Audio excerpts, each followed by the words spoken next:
Type का deductible है, 50,000 और 1,00,000।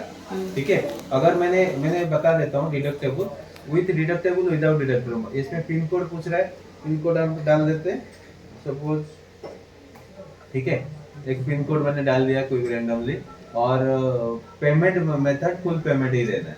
ठीक है, हो गया, इतना हो गया। इसमें मान लो गेट कोड में क्लिक करना है, गेट कोड में क्लिक करेंगे तो देखो कोटेशन आ गया। अभी इंडिविजुअल 35 एज का लिया, उसमें 1 साल का लेता है तो 11,520, 2 साल का 23,774 और 3 साल का 36,030। ठीक है, तो यहाँ पे 18 से 35 तक प्रीमियम सेम रहता है, बराबर। तो अभी आप एक क्वेश्चन पूछ सकते हो, 11,520 है तो 3 साल के लिए कितना होना चाहिए था? 34,000 होना चाहिए था। यहाँ पे 36,000 क्यों हुआ? बराबर। तो क्यों हुआ? तो क्योंकि हम लोग 18 से 35 है, नेक्स्ट ईयर फर्स्ट ईयर का प्रीमियम तो 11,520 रहेगा, लेकिन सेकेंड ईयर का प्रीमियम 36 हो जाएगा, तो 36 के हिसाब से काउंट होगा, और थर्ड ईयर का भी वही हिसाब से काउंट होगा। तो अभी मान लो ये 36 कर देते हैं, ये 11,520 था 35 के हिसाब से, 36 में कितना हो गया? 13,618, बराबर। 11,520 35 के हिसाब से 36 का 13,618। तो अभी मैं इसलिए अभी 35 में क्यों डिफरेंस आ रहा है, कस्टमर भी पूछ सकता है। अगर एज प्रीमियम रहेगा तो ऐसे डिफरेंस आएगा। अभी मान लो ये चीज है, अभी मान लो हमें 31 एज में लेते हैं, 31 एज में लेते हैं तो क्या है, वो बराबर आएगा। देखो सेम आएगा। अभी 11,520 इतना कितना आ रहा है? 32,000, बराबर। क्योंकि 30, 31, 32, 33, 34, 35 सब प्रीमियम सेम रहेगा। तो इसके अभी 3 साल का डिस्काउंट कैसे आता है? सेकेंड ईयर में 10% मिलता है, थर्ड ईयर प्रीमियम में 10% मिलता है।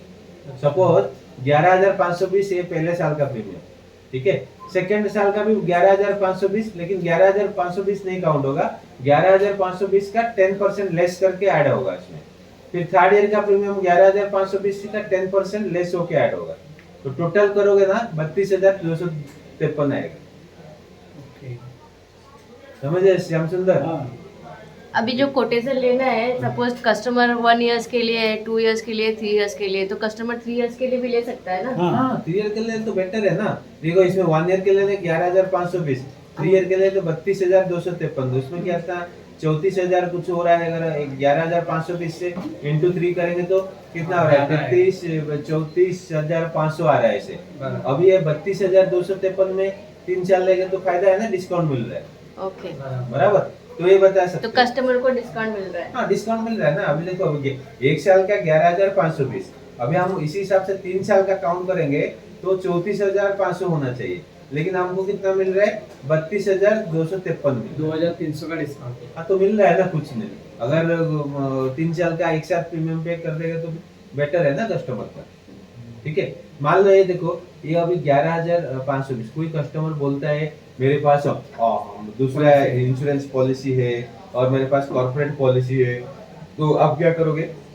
सर आप एक काम करो, आप पॉलिसी है ना, कॉर्पोरेट पॉलिसी है, आपको पता है जब तक आप कंपनी में हो तो आपको कवर मिलेगा, कंपनी से जब निकल जाएगा जो ट्रांजेक्शन पीरियड में अगर कुछ मेडिकल इश्यू आता है तो आपका कवर नहीं मिलेगा। तो आपके पर्सनल लेके रखो, भले आपको प्रीमियम ज्यादा लग रहा है तो आप एक काम करो, इसमें डिडक्टेबल ले जाओ, ये 50,000 डिडक्टेबल सिलेक्ट कर दो, तो आपका प्रीमियम भी बहुत कम आ जाएगा।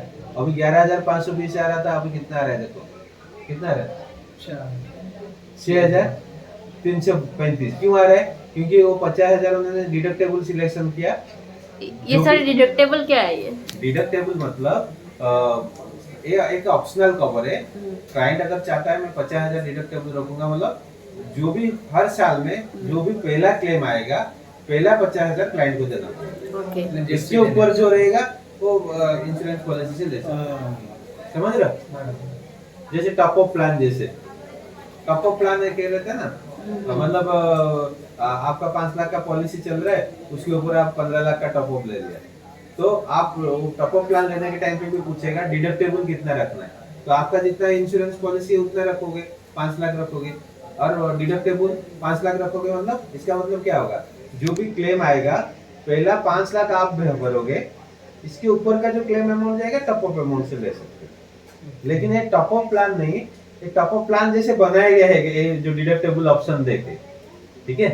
मान लो 50,000 रखेंगे तो जो भी हर साल में जो पहला क्लेम है हर साल, मान लो मैं 3 साल का क्लेम ले तो फायदा क्या है इसका?